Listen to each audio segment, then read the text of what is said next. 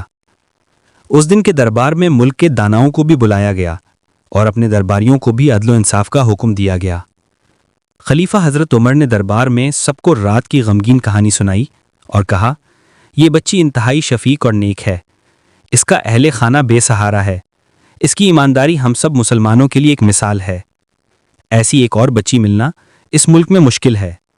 کیا دربار میں کوئی ایسا جوان موجود ہے جو اس نیک بچی کو اپنی زوجہ کے طور پر قبول کرے؟